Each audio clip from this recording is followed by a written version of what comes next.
ওই হাফেজ কিন্তু শুধু মুখস্থ করেছেন। ওই হাফেজ মানে কি, ওর হাঁটুর মালায় মেরে ফাটিয়ে দেওয়া হয়েছে। যে হিফজ করেছে মানে ওই হাফেজ সাহেবের হাঁটুর মালাকে মেরে ফাটিয়ে দিয়েছে। ও চলতে ফিরতে পারে না। ও একটা বড় মাথায় টুপি দেয়, তার উপর রুমাল দেয়, দিয়ে মানুষের বাড়িতে খেয়ে বেড়াই। তাও কারাতা তুমি যদি পড়তে থাকতে সূরা কাহাফ লাস বাহাত, তাহলে ফেরেশতারা সকাল করে দিত। এনজুর না সেলাইহা, সকালে মানুষ দেখে নিত। লা তাতাওয়ারা মিনহুম, ফেরেশতারা মানুষের কাছ থেকে লুকাতে পারতো না। তুমি কেন পড়লে না? তুমি যদি পড়তে থাকতে তাহলে সকাল পর্যন্ত ফেরেশতা শুনতো। সকাল হয়ে যেত, মানুষ সমাজ থেকে লুকাতে পারতো না, মানুষ তাকে দেখে নিত। হাদিস বুখারী মুসলিম, এ কথা রাসূল সাল্লাল্লাহু আলাইহি ওয়াসাল্লাম বলেন। সম্মানিত দ্বীনী ভাই বোন, ওমর ইবনুল খাত্তাব রাদিয়াল্লাহু তাআলা আনহু বলেন, রাসূল সাল্লাল্লাহু আলাইহি ওয়াসাল্লাম বলেছেন, আল্লাহ তাআলা ইয়ারফা বিহাদাল কিতাবে আকওয়ামান ওয়া ইয়াদাউ বিহি আখারিনা। এই কোরআন মাজিদের মাধ্যমে এক সম্প্রদায়কে, কিছু মানুষকে উঁচু সম্মানী করে দেন, আর এই কোরআন মাজিদের মাধ্যমে কিছু মানুষকে অপমান করে দেন। যারা কোরআন মাজিদ পড়ে না, বুঝে না, মানে না, বা তুচ্ছ তাচ্ছিল্য করে তার উপরে নিন্দা আরোপ করে, আল্লাহ এই কোরআন মাজিদের মাধ্যমেই তাদেরকে নিচু করে দেন, জাহান্নামে দিয়ে দেন। আর এই কোরআন মাজিদের মাধ্যমেই আল্লাহ কিছু মানুষকে সম্মানী করে দেন, যা রাসূল সাল্লাল্লাহু আলাইহি সাল্লাম বলেন। সম্মানিত দ্বীনী ভাই বোন, আয়েশা রাদিয়াল্লাহু তাআলা আনহা বলেন, রাসূল সাল্লাল্লাহু আলাইহি সাল্লাম বলেছেন, আল মাহিরু বিল কোরআনে মা সাফারাতিল কিরামিল বারারা। যারা কোরআন ভালো বুঝে, যারা কোরআনের উপরে দখল রাখে, কোরআন মাজিদ পড়ে, কোরআন মাজিদ বুঝে, ওরা দামি সম্মানী লেখক ফেরেশতাগণের সাথে থাকবেন। ফেরেশতাদের সাথে থাকার সুযোগ হবে ওই সব মানুষের যারা কোরআন মাজিদ পড়ে ও বুঝে, কোরআন সম্পর্কে যার দখল আছে। এই কথা বলার পরে রাসূল সাল্লাল্লাহু আলাইহি ওয়াসাল্লাম বলেন, আল্লাযী ইয়াকরাউহু, আর যে ব্যক্তি পড়ে, ওয়ায়াতাতাও, তারপরে এটাতেও ভালোভাবে পড়তে সক্ষম হয় না, উচ্চারণ ভালো করে করতে পারে না, কোন রকম করে পড়ে, ওয়া আলাইহি শাকুন, কোরআন মাজিদ পড়া তার কাছে খুব কষ্টকর, তবু সে পড়ে। রাসূল সাল্লাল্লাহু আলাইহি ওয়াসাল্লাম বলছেন, লাহু আজরানে, তার জন্য ডবল নেকি রয়েছে। আপনি চিন্তা করবেন না আমি ভালো করে পড়তে পারি না। আবার কোন হুজুর বলেছেন যে ঠিক মতো পড়তে পারে না, তার পড়লে গুনাহ হবে। আবার কোন হুজুর বলেছেন কোরআন মাজিদ না পড়ে, না বুঝে পড়লে গুনাহ হবে। যে বলেছে সে কিন্তু বুঝে না। কেন?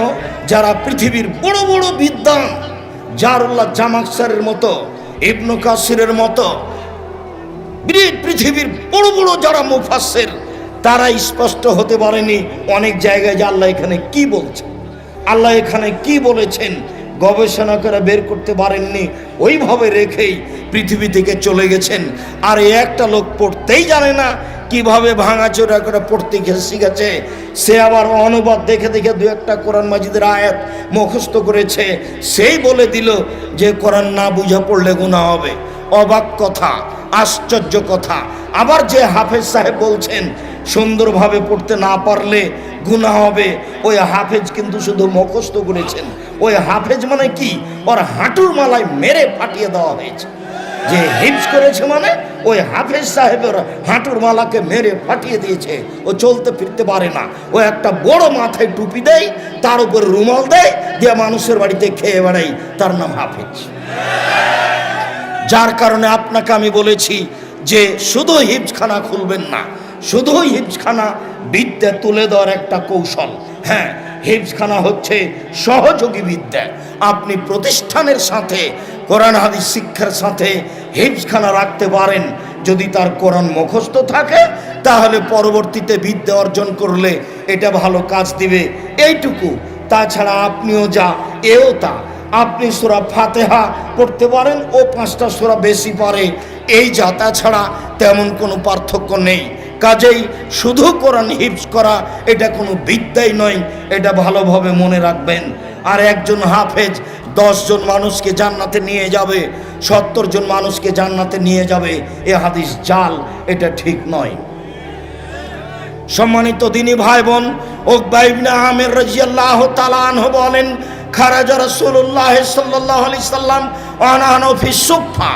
একদা আল্লাহর নবী বাড়ি থেকে বের হলেন, তখন আমরা আহলুস সুফফা মসজিদে যারা থাকতো খেত তাদের সাথে বসেছিলাম।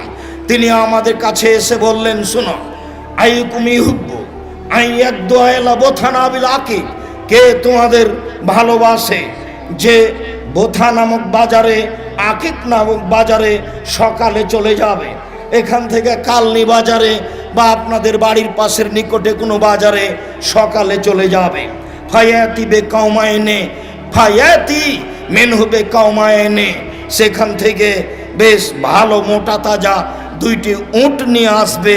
ফি গায়রি ইসমিন ওয়ালা কাতির রাহমিন, যেখানে কোনো পাপ হবে না, যেখানে আত্মীয়তা সম্পর্ক ছিন্ন করা হবে না।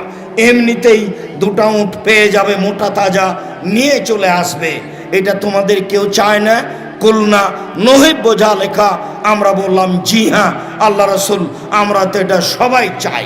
আমরা বাজারে যাব, বাড়ি থেকে নিকটে, আর 2-3 লাখ টাকা দামের দামি উট পেয়ে যাব 2টা, এটা তো খুব ভালো কথা, আমরা সবাই চাই। তখন রাসূল সাল্লাল্লাহু আলাইহি ওয়াসাল্লাম বললেন, শোনো, আফালা ইয়াকদু আহাদুকুম ইলাল মসজিদ, তোমাদের কেউ সকালে মসজিদে যেতে পারবে না? মসজিদে যাবে, ফাইয়াল্লিমু আয়াতাইনে আও ইয়াকরা আয়াতাইনে, সেখানে গিয়ে 2টা আয়াত শিখবে অথবা শিখাবে। এই ছেলে বসো, এই ছেলেটা কিভাবে ঢং ঢং করে হেঁটে চলে যাচ্ছে, যারা তোমরা দায়িত্ব পালন করছো তারা এখানে দাঁড়িয়ে আছো কেন? যাও দেখো। আপনি নিজের কাজ দেখাবেন না দয়া করে, আপনাকে আমি অনেক ভালোবাসি। আবার এটা সালাফি কনফারেন্স, আমি যখন আপনার এলাকাতে বক্তব্য দিতে যাই তখন সেটা হলো সামাজিক সাধারণ একটা জালসা মাত্র, আর এটা হচ্ছে সালাফি কনফারেন্স। এখানে থাকা খাওয়া চলা একটা আদর্শের উপরে হতে হবে। আমি আপনাকে বহুবার বলছি, এখানে কোনো দলের কথা হয় না, এখানে কোনো মাযহাবের কথা হয় না, এখানে কোনো সংগঠনের কথা হয় না, এখানে কোনো ইমারত আমিরের কথা হয় না, এখানে শুধুমাত্র আল্লাহ এবং আল্লাহ রাসূলের কথা হয়। কোনো আলোচক যদি ভুলেই কোনো মাযহাবের কথা বলে থাকেন, মাযহাবে হানাফি হোক আর সাফি হোক আর মালিকি হোক, বুঝবেন এটা আমাদের পরামর্শের বাইরে বলেছেন। আমি ওটা চাই না। 32 বছরে আমি কোনোদিন কোনো মাযহাবকে নিয়ে, কোনো দলকে নিয়ে কথা বলিনি। মর্মে রাস্তাঘাটে যেসব দিনী ভাই বোন আছেন, আমি তাদেরকে অনুরোধ জানাচ্ছি, কর্ম ত্যাগ করে, স্থান ত্যাগ করে সামনে এসে কিছুক্ষণ বসে আলোচনা শোনার চেষ্টা করুন। রাসূল সাল্লাল্লাহু আলাইহি সাল্লাম বলেন, সে যদি 2টা আয়াত সকালে পড়ে, খায়রুন মিন নাকাতাইনে, 2টি উটের দাম যত তার চেয়ে বেশি নেকি হবে। সালাসু আয়াতিন খায়রুন মিন সালাসিন, 3টা আয়াত পড়লে 3টি উটের দাম যা তার চেয়ে বেশি হবে। 4টা আয়াত পড়লে 4টা উট দান করে জানে কি হয় তার চেয়ে বেশি হবে। অমিন আদাদেহিন্না মিনাল এবেলে, যত আয়াত পড়বে তত আয়াত হিসাবে একটা করে উট দান করলে জানে কি হয় তাই হবে, যেগুলো মোটা তাজা। সম্মানিত দিনী ভাই বোন, 10টা যদি আয়াত পড়ি তাহলে একটা উট 3 লক্ষ টাকা দামের, আমি প্রায় 30 লাখ টাকা আমি আল্লাহর পথে দান করে দিলাম, আমি যদি 30টা আয়াত পড়তে পারি। যার কারণে তো রাসূল সাল্লাল্লাহু আলাইহি ওয়াসাল্লাম বলেন, কেউ যদি রাতে উঠে 10টা আয়াত পড়ে তাহলে সে পরহেজগার মানুষের তালিকায় তার নাম তালিকাভুক্ত করা হবে। কেউ যদি 100 আয়াত পড়ে তাহলে সে যারা দামি মানুষ তাদের তালিকায় তার নাম উল্লেখ হয়ে যাবে। আর কেউ যদি রাতে 1000 আয়াত পড়তে পারে তাহলে যারা পৃথিবীতে সর্বোচ্চ মর্যাদার অধিকারী তাদের একটা তালিকা আছে, এই লোকটার নাম তাদের তালিকায় হয়ে যাবে। এই কথা মুহাম্মদ সাল্লাল্লাহু আলাইহি সাল্লাম বলেন।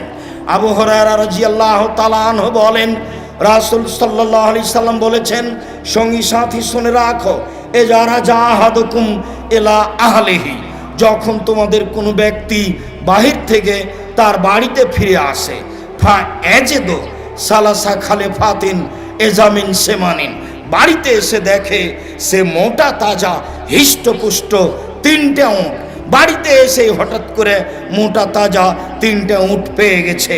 এইটা তোমাদের কেউ পছন্দ করে না? বলল নাম। আমরা বললাম জি হ্যাঁ, এটা তো আমরা খুব পছন্দ করি।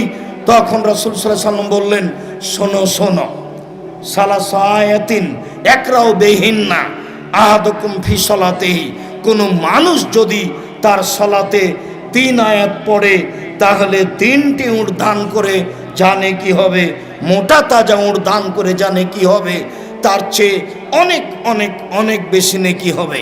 যদি আপনি 3টে আয়াত পড়তে পারেন আপনার সালাতে, মানে সূরা কাউসার। সম্মানিত দিনী ভাই বোন, রাসূল সাল্লাল্লাহু আলাইহি সাল্লাম এভাবে বলেন। উমর ইবনুল খাত্তাব রাদিয়াল্লাহু তাআলা আনহু বলেন, রাসূল সাল্লাল্লাহু আলাইহি সাল্লাম বলেছেন, ইতা ইয়াউমাল কিয়ামা বিল কোরআনি ওয়া আহলিহি, কোরআন মাজিদকে বিচারের মাঠে নিয়ে যাওয়া হবে এবং যে কোরআন মাজিদ পড়েছে তাকেও নিয়ে যাওয়া হবে। কোরআন মাজিদ এবং যে ব্যক্তি কোরআন মাজিদ পড়েছে সবাই বিচারের মাঠে উপস্থিত থাকবে। পরবর্তী কথা হচ্ছে তাকদমুহু সূরাতুল বাকারা ও আলে ইমরান, এই সূরাগুলির মধ্যে সব আগে থাকবে সূরা বাকারা এবং সূরা আলে ইমরান। তুহাত জানে আন সাহেবেহি, 2 সূরাই যেই পাঠ করেছে, তেলাওয়াত করেছে, তার পক্ষে আল্লাহর সাথে তুমুল তর্ক লাগিয়ে দিবে, একে আগে জান্নাতে দিতে হবে তারপরে কোনো কথা। উমামা বাহিরি রাদিয়াল্লাহু তাআলা আনহু বলেন, রাসূল সাল্লাল্লাহু আলাইহি সাল্লাম বলেছেন, ইকরাউল কোরআনা ফাইন্নাহু সাফিল্লা সাবিহি, পৃথিবীর মানুষ তোমরা কোরআন মাজিদ পড়ো, বিচারের মাঠে কোরআন তোমাদেরকে সুপারিশ করার জন্য আসবে। বিশেষভাবে ইকরাউ সূরাতুল বাকারা ও আলে ইমরান, তোমরা জাহরাইন সূরা বাকারা এবং সূরা আলে ইমরান পড়ো। এই কথা বলার পরে রাসূল সাল্লাল্লাহু আলাইহি সাল্লাম বলছেন,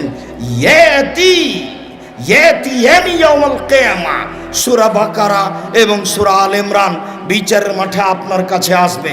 কান্নাহুমা গামামাতানে, মনে হবে 2টি সূরা 2টা মেঘখণ্ড। কান্নাহুমা গায়াতানে, মনে হবে 2টি সূরা 2টি সামিয়ানা, যেটা এখন আপনাদের মাথার উপরে আছে, এরকম 2টি সামিয়ানা মনে হবে। কান্নাহুমা তাইরানে, মনে হবে যেন ফিরকান মিন তাইরিন, পাখির 2টা দল একেবারে ঘন হয়ে ঝাঁক হয়ে চলে আসছে। এই সূরা 2টি আপনার সামনে। তুহাত জানে আল্লাহ সাহেবিহি, যারা এই কোরআন মাজিদ পড়ছে বাকারা আলে ইমরান, তাদের পক্ষে হয়ে তুমুল যুদ্ধ করবে, তর্ক করবে আল্লাহর সামনে। এই কথা বলার পরে রাসূল সাল্লাল্লাহু আলাইহি সাল্লাম বলছেন, মনে রেখো, ইন্নাল বাকারাতা ফাইন্না আখযাহা বারাকা, যে ব্যক্তি সূরা বাকারা পড়বে তার বাড়িতে বরকত নাজেল হবে।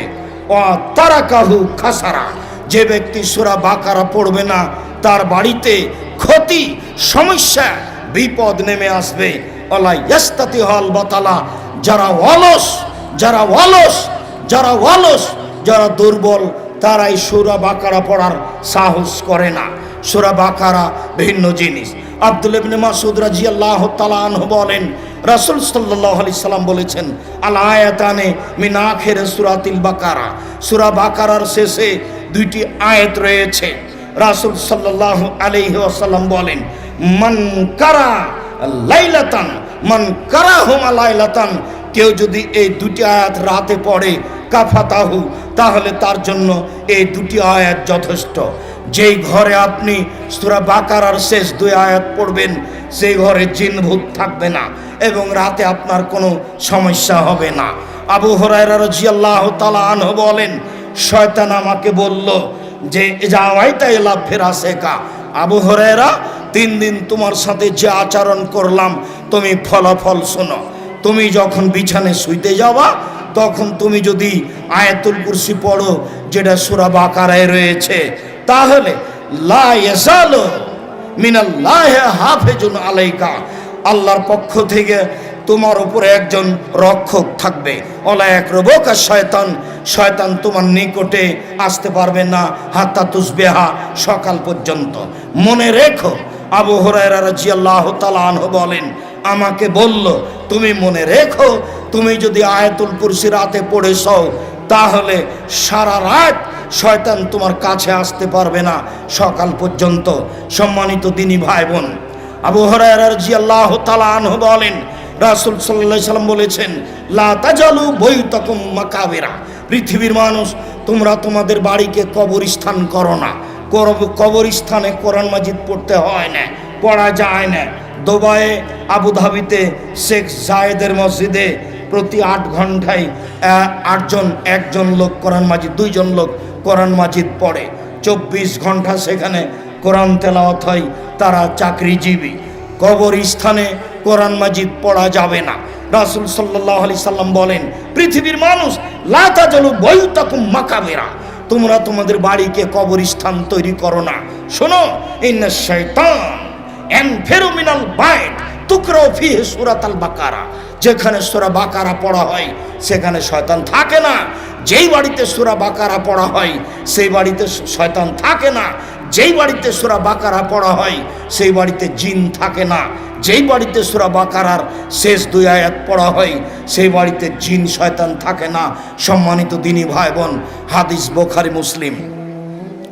আপনাকে আমি বলছিলাম, বিচারের মাঠে আব্দুল্লাহ ইবনে আমর বলেন, রাসূল সাল্লাল্লাহু আলাইহি সাল্লাম বলেছেন, বিচারের মাঠে আপনাকে বলা হবে, ইকরা ওয়ার্তাকে ওয়ারাত্তিল কামা তুরাত্তিল ফিদ দুনিয়া। এই শোনো, তুমি তো দুনিয়াতে কোরআন মাজিদ পড়ছিলে, এখন তুমি পড়ো আর জান্নাতের ওই উপরের দিকে উঠতে থাকো। পড়ো আর উঠতে থাকো, পড়ো আর উঠতে থাকো। ফাইনা মানজিলাতাকা ইনদাহা তাকরাউহা, সেটাই তোমার ঘর, যেখানে পড়তে পড়তে তোমার তেলাওয়াত শেষ হবে। তুমি পড়তে থাকবে, উপরে যেতে থাকবে, তুমি পড়তে থাকবে, উপরে যেতে থাকবে। যেখানে তুমি পৌঁছবে সেটাই তোমার ঘর। সম্মানিত দিনী ভাই বোন, আয়েশা রাদিয়াল্লাহু তাআলা আনহা বলেন, কানান নবী সাল্লাল্লাহু আলাইহি সাল্লাম ইয়াবি ইলা ফিরাসিহি, যখনই তিনি বিছানায় যেতেন, ফাজামা কাফাইহে, তিনি তার হাত দুটিকে এভাবে জমা করে নিতেন। জমা করে নিয়ে ফায়ান ফুকু ফিহে, হাতে হালকা 3 বার এইভাবে থুথু দিতেন। তারপরে সূরা ইখলাস, সূরা ফালাক, সূরা নাস পড়তেন। পড়ার পরে ওয়ামসাহু বিহিমা আলা ওয়াজহি ওয়া রাসিহি, মাথা থেকে শুরু করে, মুখ থেকে শুরু করে শরীরের সামনে পর্যন্ত মাস্তাতা মিন জাসাদিহি, সম্পর্ক মুছে নিতেন। ওয়াফালু যালিকা সালাসা মাররাতিন, এইভাবে তিনি করতেন 3 বার। এদিকে দেখেন, আগে হাতটা সামনের মুড়ে তুলে ধরবেন, তারপরে আগেই থুথু দিবেন 3 বার হালকা করে, এরপরে ইখলাস ফালাক নাস 3টা পড়ে এই মুখের উপর দিয়ে শরীরের উপরে বলিয়ে নেবেন। আবার 3 বার এভাবে করবেন। এভাবে করতেন। এ কথা আয়েশা রাদিয়াল্লাহু তাআলা আনহা বলেন, রাসূল সাল্লাল্লাহু আলাইহি ওয়াসাল্লাম করতেন। সম্মানিত দিনী ভাই বোন, উকবা ইবনে আমির রাদিয়াল্লাহু তাআলা আনহু বলেন, আনা আসিরু মা নবী সাল্লাল্লাহু আলাইহি সাল্লাম ফি লাইলাতিন মুতিরাতিন ওয়া ফি যুলুমাতিন সাদিদাতিন, একদা আল্লাহর নবীর সাথে আমি চলছিলাম, খুব অন্ধকার, মেঘপূর্ণ রাত, বৃষ্টি হচ্ছে, বিজলি চমকিচ্ছে, দেখা যায় না, ঘাটাটোপ অন্ধকার। রাসূল সাল্লাল্লাহু আলাইহি সাল্লাম সূরা ফালাক আর সূরা নাস পড়তে লাগলেন। বললেন, উকবা ইকরা, তুমি এই সূরা ফালাক এবং সূরা নাস পড়ো। মনে রেখো, যারা বিপদ থেকে আশ্রয় চায় তার মধ্যে সূরা ফালাক এবং নাস বিপদ থেকে আশ্রয় নেওয়ার ব্যাপারে সবচেয়ে বড় ভিন্ন ধরনের ব্যতিক্রম জিনিস। রাস্তায় চলতে লেগে, রাতে চলতে লেগে, কোনো জায়গা রাতে থাকতে লেগে ভয় পেলে, খারাপ মনে করলে, বৃষ্টি এসেছে, বিদ্যুৎ চমকিলে, ভয় মনে হলে ফালাক এবং নাস পড়তে থাকবেন, যা বিবরণে বোঝা যায়। আব্দুল্লাহ ইবনে খুবাইব রাদিয়াল্লাহু তাআলা আনহু বলেন, একদা খুব বৃষ্টির রাত, বিজলি চমকিচ্ছে, আমরা বাড়ি থেকে বের হয়ে গেলাম। নাতলুবু রাসূলুল্লাহ সাল্লাল্লাহু আলাইহি সাল্লাম, আমরা রাসূলকে খুঁজবো, এই জন্য বের হয়ে গেলাম। ফাদরাকনাহু, তাকে এক জায়গায় পেয়ে গেলাম। পেতেই তিনি বলছেন, শোনো, ইকরা পড়ো, ইফাল পড়ো। আমি বললাম, কি পড়বো? তো বললেন, কুল হুয়াল্লাহু আহাদ, বলো কুল হুয়াল্লাহু আহাদ, কুল আউযু বিরাব্বিল ফালাক, কুল আউযু বিরাব্বিন নাস, সালাসা মাররাতিন তুসবিহু তুমসি, যখনই তুমি সকাল করবে, যখনই তুমি সন্ধ্যা করবে, 3 বার করে পড়বে। ইয়াকফি মিন কুল্লি শাইইন, যত সমস্যা আছে পৃথিবীতে সব সমস্যার জন্য যথেষ্ট হয়ে যাবে ইখলাস, ফালাক, নাস। 3 বার করে সকালে, 3 বার করে বিকালে, ইখলাস 3 বার, ফালাক 3 বার, নাস 3 বার, সকালে 3 বার করে, বিকালে 3 বার করে। যত সমস্যা আছে পৃথিবীতে সব সমস্যাকে দূরে করার জন্য এই 3টি সূরা যথেষ্ট হবে, এ কথা রাসূল সাল্লাল্লাহু আলাইহি সাল্লাম বলেন। আবু হুরায়রা রাদিয়াল্লাহু তাআলা আনহু বলেন, রাসূল সাল্লাল্লাহু আলাইহি সাল্লাম বলেন, আয়াজুজু আহাদুকুম আয়াকরা সুলুসাল কোরআনে ফিল লাইলে, রাতে কোরআনের 3 ভাগের 1 ভাগ পড়তে তোমাদের কেউ অক্ষম কি? তখন সাহাবীগণ বললেন, বলেন কি আল্লাহ নবী, এক রাতে কি কোরআন মাজিদের 3 ভাগের 1 ভাগ পড়া যায়? এক রাতে কি কোরআন মাজিদের 3 ভাগের 1 ভাগ পড়া যায়? তখন রাসূল সাল্লাল্লাহু আলাইহি সাল্লাম বললেন, শোনো, কুল হুয়াল্লাহু আহাদ সুলুসুল কোরআনে সূরা ইখলাস হচ্ছে কোরআন মাজিদের 3 ভাগের 1 ভাগ। যদি সূরা ইখলাস 3 বার পড়তে পারেন তাহলে 1 বার কোরআন মাজিদ পড়ার সমান নেকি পাবেন, এই কথা মুহাম্মদ সাল্লাল্লাহু আলাইহি সাল্লাম বলেন। জনৈক ব্যক্তি নেতা হয়ে সফরে গেছিলেন। যখনই তিনি ইমামতি করতেন তখন আগে সূরা ইখলাস পড়তেন বা শেষে সূরা ইখলাস পড়তেন সব রাকাতি। যখন তারা ফিরে আসলো, তারা জিজ্ঞাসা করলো আল্লাহর নবীকে, আল্লাহ নবী, আমাদের ইমাম এরকম কাজ করতো। আল্লাহ রাসূল বললেন, তোমরাই তাকে বলো কেন শেষে সূরা ইখলাস পড়তো। আমরা বললাম, আপনি কেন সূরা শেষে ইখলাস পড়তেন? তখন তিনি বললেন, সূরা ইখলাসে আল্লাহর গুণাবলী রয়েছে, আমি এই সূরাকে এই জন্য ভালোবাসি। আল্লাহ রাসূল বললেন, শোনো, সূরা ইখলাসকে যে ভালোবাসে আল্লাহ তাকে জান্নাতে দিয়ে দিবেন, আল্লাহ তাকে ভালোবাসেন। সূরা ইখলাস পড়ার ব্যাপারে এইভাবে আপনারা মনোযোগী হবেন। আব্দুল্লাহ ইবনে উমর রাদিয়াল্লাহু তাআলা আনহু বলেন, রাসূল সাল্লাল্লাহু আলাইহি সাল্লাম বলেছেন, লিকুল্লি হারফিন হাসানা, কোরআন মাজিদের প্রত্যেকটা অক্ষরেই নেকি রয়েছে। ওয়াল হাসানাতু বিআশরি আমসালিহা, একটা মানে 10টা, একটা মানে 10টা, একটি অক্ষর পড়লে 10 নেকি হয়। আল্লাহ রাসূল বলছেন, লাম আকুল আলিফ লাম মিম হারফুন, আমি বলি না আলিফ লাম মিম 3টা মিলে একটি অক্ষর, আমি বলছি আলিফুন হারফুন ও লামুন হারফুন ও মিমুন হারফুন। আলিফ পড়লে 10 নেকি, লাম পড়লে 10 নেকি, মিম পড়লে 10 নেকি, এটাই হবে। কোরআন মাজিদ একটি ভিন্ন ধরনের গ্রন্থ। পৃথিবীতে এমন কোনো গ্রন্থ নেই আল্লাহ প্রদত্ত, মানুষ রচিত, যেটা পড়লে এরকম নেকি হতে পারে। ব্যতিক্রম আল্লাহর মুআজিজা যেটা আমাদের কাছে অবস্থান করছে সেটাই হচ্ছে কোরআন মাজিদ।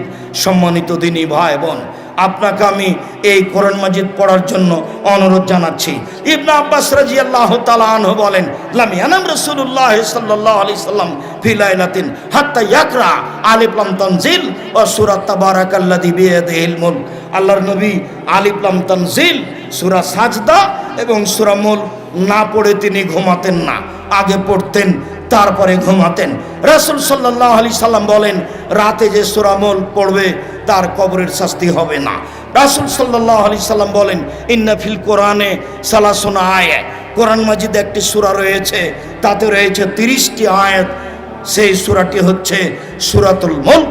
যে ব্যক্তি পড়বে শাফা লাহু ইয়াউমাল কিয়ামা, এই সূরা বিচার মাঠে তার জন্য সুপারিশ করবে। হাত্তা গফিরা লাহু, করতে করতে যতক্ষণ পর্যন্ত না ক্ষমা হবে ততক্ষণ পর্যন্ত সূরা মুলক যাবে না।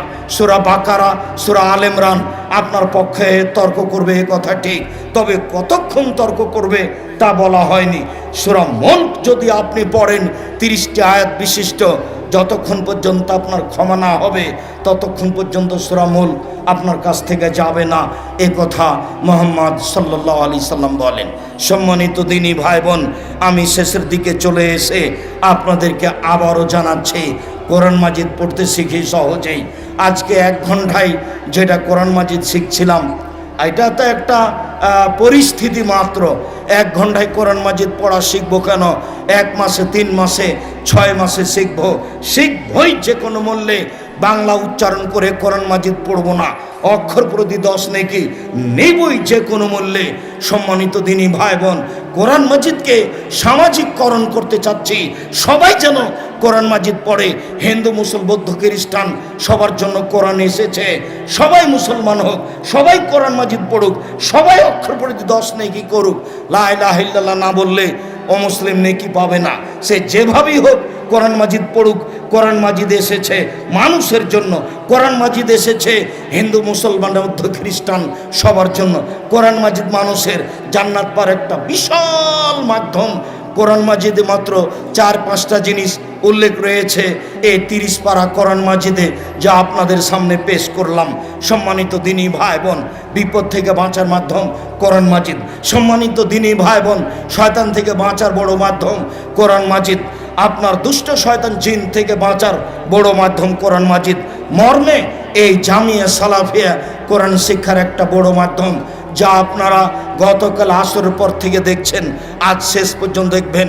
সম্মানিত দিনী ভাই বোন, আমি বারবার বলছি, আমার বড় মনে সাথ এই জামিয়া সালাফিয়া দিয়ে এদেশের ছেলে মেয়েকে বাংলা, ইংরেজি, আরবি উন্নত মানের শিক্ষা দিয়ে জাতির অন্যায়ের বিরুদ্ধে লড়বো। মুখে কলমে মিডিয়ায় লড়বো ইনশাআল্লাহ। জীবন বাজি রেখে এই মিশন চালিয়ে যাচ্ছি। মর্মে সকল দিনী ভাই বোনকে আমি অনুরোধ জানাচ্ছি, একটু খালি অন্তরে আল্লাহর কাছে মন খুলে বলবেন।